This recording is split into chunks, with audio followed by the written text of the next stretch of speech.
On this episode of Locked On Angels, a second win against the Rangers puts the Halos on the fringe of the wild card race. They're just 4 games back. The trade deadline's tomorrow.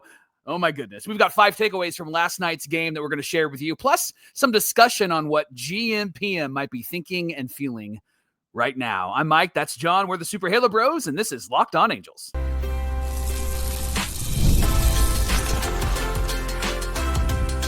You are Locked On Angels, your daily Los Angeles Angels podcast. Part of the Locked On Podcast Network, your team every day. Thanks for making Locked On Angels your first listen of the day. You can find us anywhere you get your podcasts, including Apple Podcasts, Spotify, and SiriusXM by searching Locked On Angels. And if you'd like to give back to the Super Halo Bros for all the Super Halo content, here's some things that you can do. Leave us a rate and a review on Apple Podcasts. If you're watching on YouTube, hit that thumbs up button. And if you're not subscribed yet, please subscribe and become a Locked On Everydayer. And whether you're watching or listening, come over to YouTube and leave a comment. One of the best ways to get in touch with John and I and be a part of the conversation. And this episode of Locked On Angels is brought to you by Gametime. You can download the Gametime app, create an account, and use our promo code LOCKEDONMLB for $20 off your first purchase. Thanks for being here for this episode of Locked On Angels, where it's your team every day. You've got the Frisch Brothers here with you, a.k.a. the Super Halo Bros. My name is John, and that's my brother Mike. And my name is Mike, and that's my brother John. John, I want to say hi to the 3 or 4 people every morning that get into the live chat when this posts.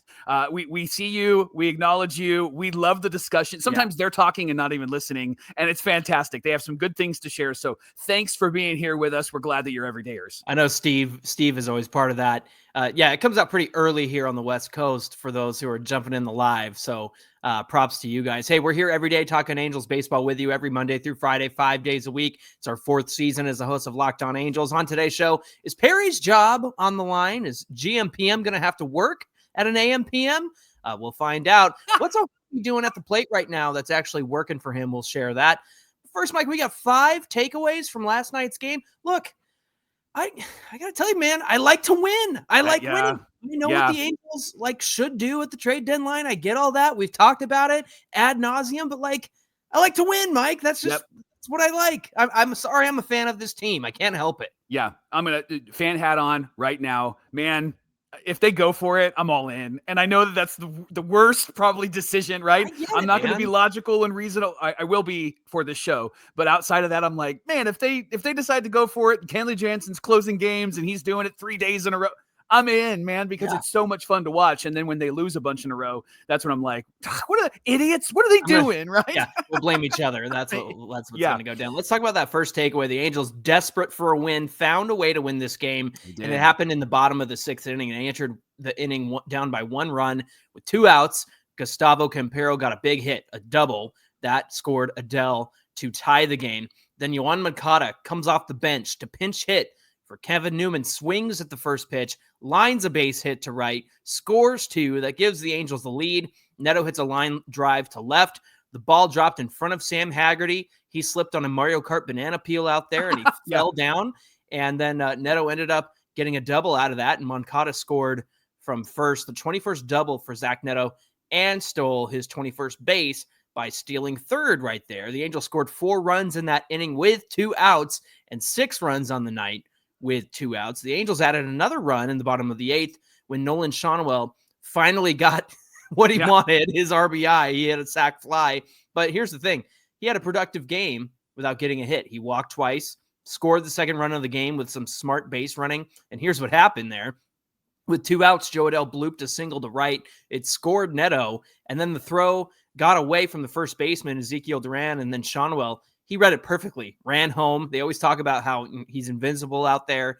And so some good heads-up base running. A lot different from last year with these young guys on the bases, right, Mike? Yeah, and he tucked his elbows in. I was proud of him. Second takeaway from last night. No chicken wings. Yeah, Kikuchi was just not sharp, man. He threw a lot of pitches in the middle of the zone, especially his slider, which is his strikeout pitch. It didn't have any break. It really just didn't break like it normally does. Despite that, though, Ray Montgomery didn't remove him from the game when he had the opportunity to do that. He let him pitch until about the middle of the 6th inning. Then he came out to speak with Kikuchi, and Yusei said something that convinced Ray Montgomery to keep him in the game. He said, I only hear what I want to. That's what Yusei said. And you're on it today. I love it. And so Mike, I like winning. Yes. And he allowed a second hit in that inning. So finally they did come back out and get him. He threw 105 pitches, went 5 1/3, gave up 10 hits, 4 runs, no walks, 5 Ks. The last 2 runs came when Brock Burke entered. Ezekiel Duran singled with runners at first and second. That stupid number 9 hitter. I'm so sick of those guys doing damage. After 1 run scored, then Ward throws the ball in. It gets away from Neto, and then a second run scores. So that's how they got those 2 runs in that inning. But luckily, the Angels were able to come back. Yeah, that error was technically charged to Ward.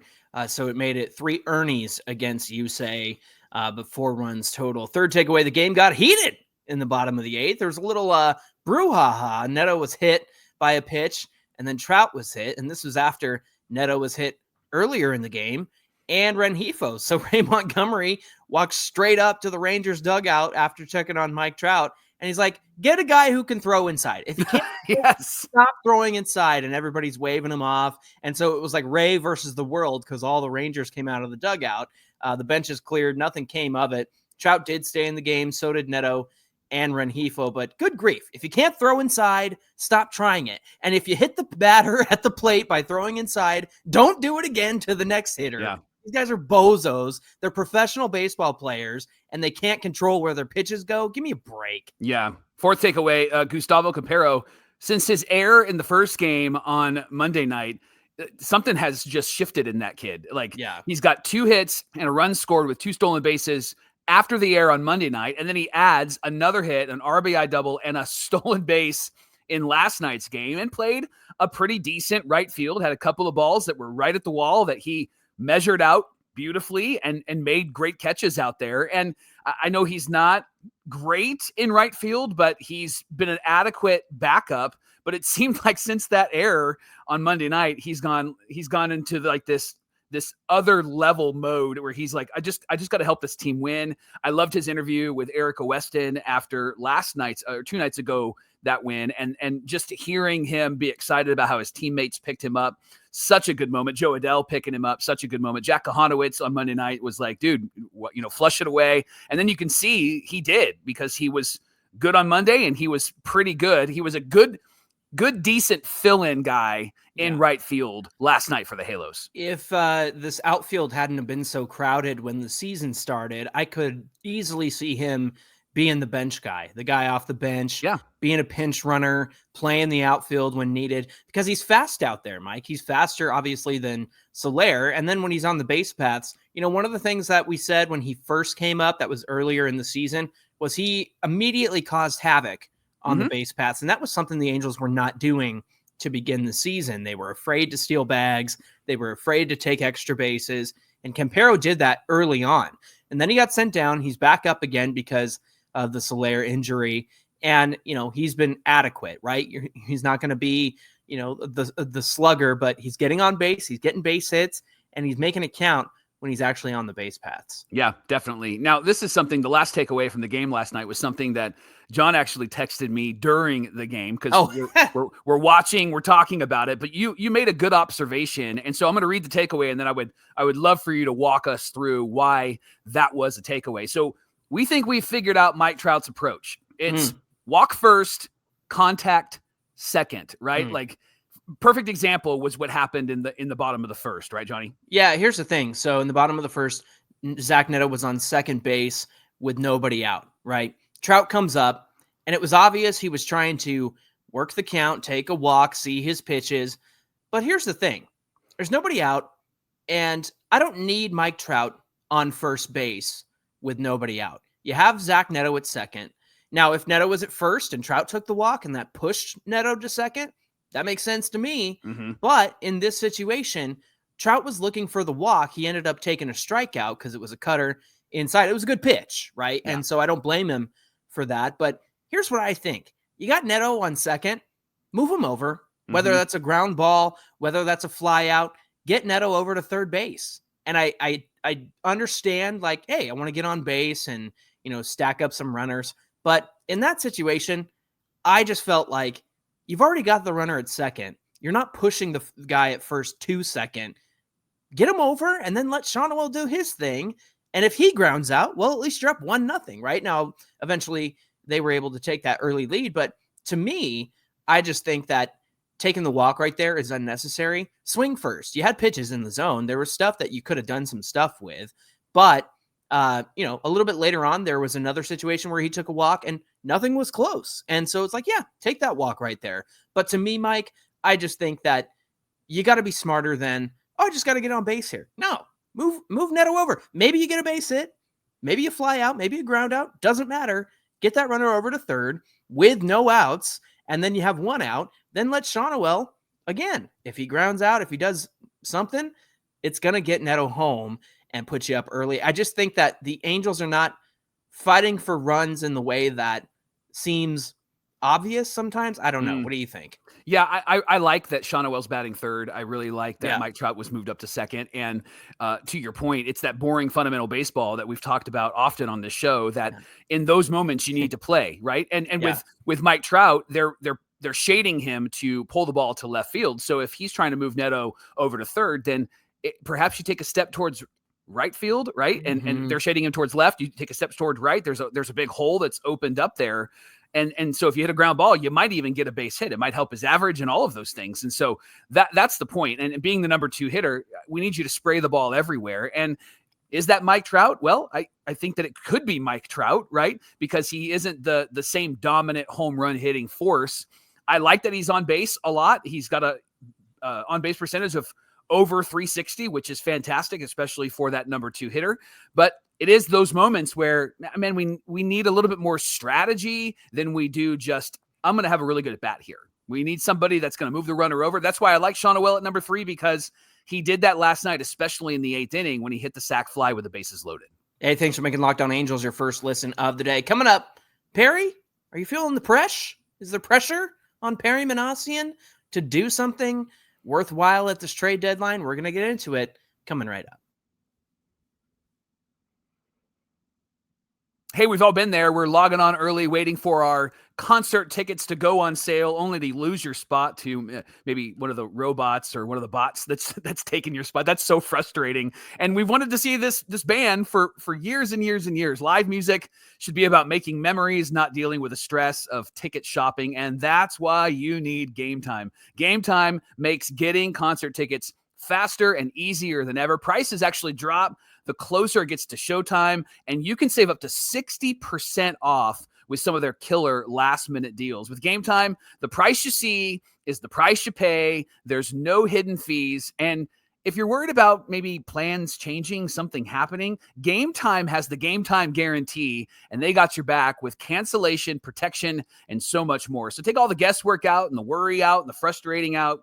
Get it all out and download the Gametime app right now. Like I'm frustrated just thinking about how frustrating it is to try to get tickets. That's why Gametime is on your side. Download their app, create an account, use our promo code LOCKEDONMLB for $20 off your first purchase. There's some terms that do apply. Again, create an account and use our promo code LOCKEDONMLB for $20 off. Download Gametime today. Last minute tickets, lowest prices guaranteed. This is the Locked On Podcast Network, where it's your team every day. Thanks for making Locked On Angels your first listen of the day. Is this trade deadline a make or break deadline for Angels GM Perry Minasian? Now, we're going to refer to Jim Bowden, who is a former GM, also has the world's worst haircut. I don't know if you've seen that guy, but he's not a fan of the Angels, Michael. He's not often said very nice things about the Angels, and there's a lot of people out there who have their critiques of the Angels, and it's usually like, yeah, that's fair, or sure, yeah, rightfully so. But man, when it comes to Bowden, everything is like, well, and just like, his trade deadline targets and the drafts and his analysis, all that stuff. He misses the mark with me. And, I understand that there's a narrative around the Angels, and we want this to be a narrative shifting season. I think that's already become that. But there's just some people who don't want to give up their negative narrative. There you go. Freudian slip right there, because everyone's negative about the Angels, especially Jim Bowden. But here's what he had to say recently about Perry Minasian. He said, hired in November 2020, Minasian has had nearly 5 years to build the Angels into a contender, but hasn't been able to do it and needs to start showing progress. He's put together a strong young core of position players led by Zach Neto, Logan O'Hoppe, Nolan Shonowell, Jo Adell. However, on the pitching side of the equation, the Angels haven't improved during his tenure. This year, their major league staff ranks 26th in ERA and 29th in WHIP. In addition, Minasian needs to do a lot of patchwork type transactions because the farm just hasn't produced. Minasian signed through 2026, but even with a year and a half left on his contract, there's no guarantee he'll be allowed to finish what is his second deal with the club. He signed a 2-year extension through 2026 last August. The trade deadline is important for Minasian and the Angels, regardless of what direction they decide to go. Trying to buy and win now, or what I would do, these are Bowden's words, looking to sell so that they're stronger in the future. It might not even be his call, as Angels owner Artie Moreno could dictate the decision. But either way, the key goal Minasian must have is to improve their overall pitching in the short and long term at every level. So not a terrible analysis, not a terrible assessment, not your typical Good for Jim him. Bowden nonsense, right? So something that I think we all agree with. Like, something's got to give here, right, Mike?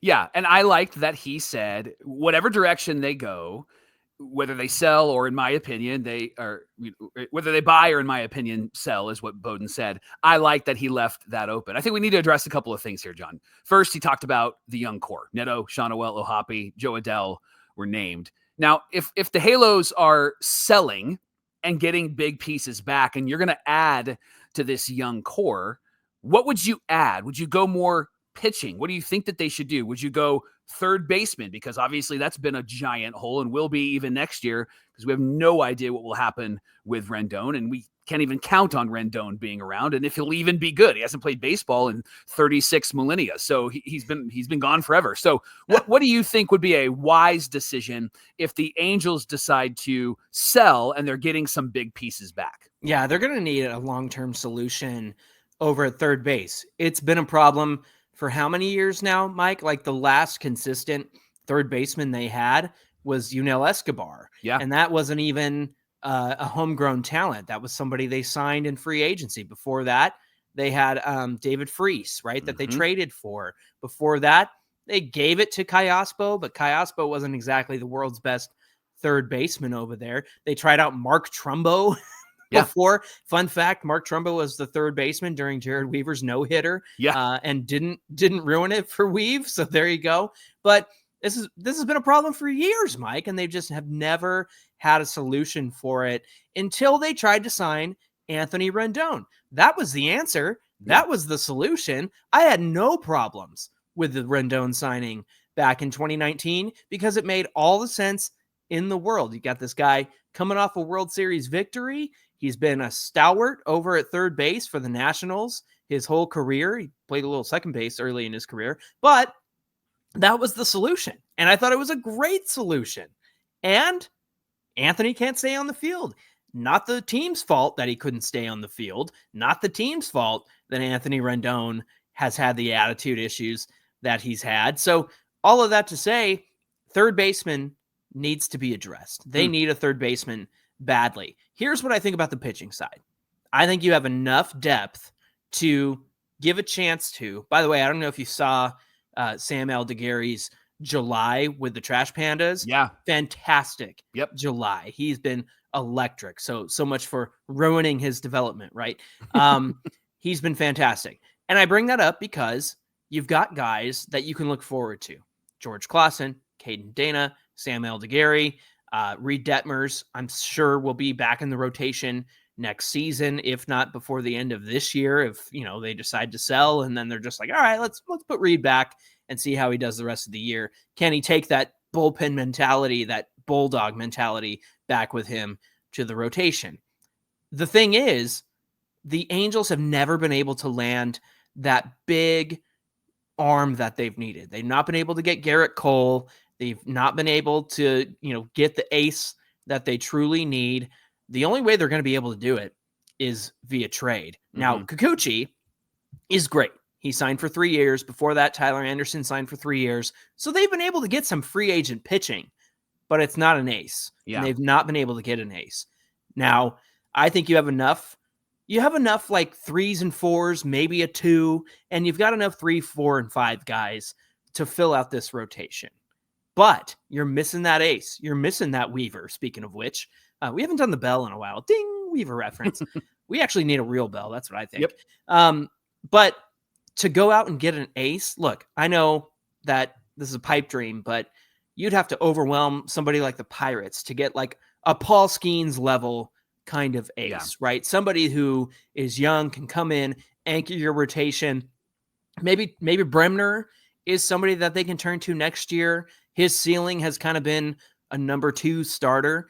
Maybe Detmers takes that bullpen mentality back with him to the rotation and becomes ace-like, right? And so I think they have a lot of options to go when it comes to pitching. They have enough to fill out their rotation. They have enough depth to try out some guys, but they're missing that ace. I don't know where they're going to get it. I don't know how they're going to acquire it. Maybe this narrative shifting season allows them to sign somebody in free agency, but it's the last time I looked at free agents, I think Freddie Peralta is like the best one on the free agent board, and he's not bad, and he's been great for the Brewers, but that's not the guy I'm going after if I want an ace, right?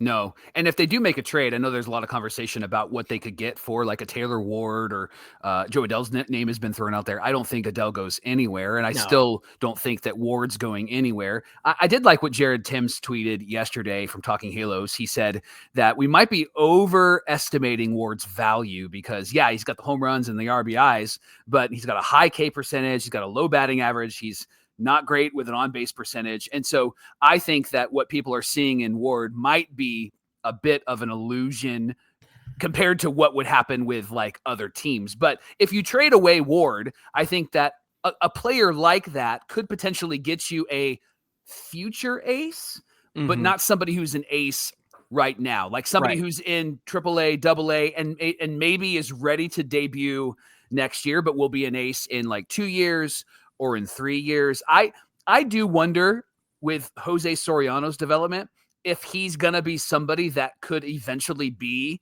the stopper on this team, right? I think he's a strong number 2.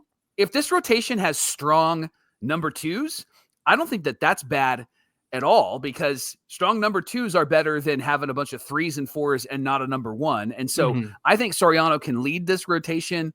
I think he's somebody, he's already kind of proven it. If he gets more consistent at home, he can be that guy, but he stopped the losing streak. It was his outing that stopped everything, even though he didn't get the win. I think that they have a lot of value in him, and then Kikuchi being there. I don't want to discount Kohanowitz. I think Kohanowitz could be a 4 or 5 in this rotation, and I think you bring up a really good point about Reed Detmers. Even though he's been lights out in the bullpen, man, to have that mentality as a starter could potentially be the thing that shifts everything for him, and then he becomes the wipeout pitcher that everybody expected him to be. Yeah, it's interesting when you talked about Taylor Ward, because you've said something many, many times on this show, and it's when Taylor Ward is just a dude and not your cleanup hitter. Yeah. And by the way, he's got all the RBIs because he's been at cleanup for pretty much the whole season, right? And so obviously he's going to get the most opportunity. Obviously he's cashed in on those opportunities. And good for him. Yeah, and good for him. But Mike, I think if you trade him to a contender, he doesn't become a stalwart, there's that word again, of somebody's lineup. It's, hey, Taylor Ward, let's put him in against some lefties, right? Like, I think off the top of my head, I think he's got a 260-something average against lefties this year, and he's hitting them really, really well. Obviously, the plate discipline has gotten better. They showed a great graphic on TV last night. But to move a guy like that, it's not going to net you the big ace that you want. Now, maybe if you could put together a nice little package of Taylor Ward, Kenley Jansen, and you can get somebody like Mick Abel from the Phillies, that would be great. But there's just no way that you could get Andrew Painter from the Phillies, right? Who's their number 1 prospect. And so even if you stacked guys, if you threw in Nelson Rada and I don't think that the Phillies go for it, even though they need a left fielder, even though they need a closer. And even though you could add some other pieces that they could use in the future, I just don't think that anything the Angels have to offer, even if it was overwhelmingly, hey, here's 6 guys, right? I don't think that would be enough to net themselves a future ace. And so it's going to be very interesting to see how they handle the rotation decisions come next year. Everydayers, it's time to fuel up and turn it up with 5-Hour Energy Transfusion. It brings the bold grape, ginger, and lime flavor of your favorite golf drink, minus the alcohol, into a quick, energizing shot. Whether you're sinking birdies or you're just making memories with friends, this is a hole-in-one for you and your energy game. And honestly, there are just some days you need an extra boost to stay sharp and energized, whether it's on the links or maybe you're just out having a really great time. Or maybe you're a dad like me. Yeah. This is a commercial for John and dads with young kids. The grape ginger lime flavor gives you the best parts of the clubhouse go-to without chasing down the Bev cart. So if you go to 5hourenergy.com today, you can use our promo code LOCKEDONGolf to receive 20% off your order. This offer is valid until September 30th on one order. Can't be used with any other promotions. The code is not good on subscription orders, so just be aware of that. So whether you're meeting up with friends or you're trying to turn 18 holes into 36 holes, get the energizing boost that you need to power through. Order transfusion-flavored 5-Hour Energy shots today at 5hourenergy.com. That's the number 5energy.com today. Real quick, I just got to point out, John Gray spells his name Jon, and he looked like me out there on the mountain with the flow going, Mike. It was like, I was like, hey, and my wife was like, why am I weirdly attracted to that guy? I said, they spent a long time talking about his hair last night, which was funny on the TV side. Loved it. But also he pitched like I probably would have pitched in that inning too. Mike, let's talk about Logan O'Hoppe at the plate. Over his last 10 games coming into Tuesday night's game, he's been hitting .353. Mm-hmm. He's got a .436 on base percentage and a .529 slugging percentage. Remember what I always say, the way you feel about a 300 average is the way you should feel about a 400 on base and a 500 slugging. And Logan O'Hoppe over the last 10 games has severely outperformed those. He's got a 172 weighted runs created plus. If you're new to that stat, it basically means that he is 72% better than the league average hitter. His K rate is down to 15.4%, and his walk rate is up to 10.3%. Mike, what changed for Logan O'Hoppe? Logan said that he's realizing that he doesn't have to swing very hard to hit the ball really far. He said, I think the harder I swing, the more flat my path gets and the slower my bat is too, because I'm muscling up instead of trying to be quick and easy. Wouldn't that be nice if we could all just say that? Yeah, I don't have to swing that hard to hit the ball that far. Yeah. Exactly. He said, I literally have told myself to swing 50% less in the game. It's helping me to see the ball better. I'm not in such a rush to make a decision. O'Hoppe did add, he said, going back the past 3 or 4 games, it's been the best I've felt in a long time at the plate. I feel like my takes are better and I'm seeing the ball so much better. Yeah, there was talk among fans that O'Hoppe should be sent down earlier this season. And a lot of that had to do with the fact that he was really struggling behind the dish as a catcher. And then he was struggling at the plate too. And this was after, he was up to about 15 home runs at the time. Yeah. Still really, really struggling. And so a lot of people thought, well, send him down, have him work on some stuff. But some people who took it a little bit further said, why do you think O'Hoppe's part of this young core? He stinks. He's not a franchise guy. Hold on. Yeah. Hold the phone. Because he is absolutely part of this young core. So here's what I have to say to the naysayers, Mike. Let's think about the fact that this is essentially year 2 for Logan O'Hoppe. Mm-hmm. Remember, he was out for most of 2023 with a shoulder issue, came back very late in that season. 2024 was his first full season, and we got to see a lot of the good that he can do.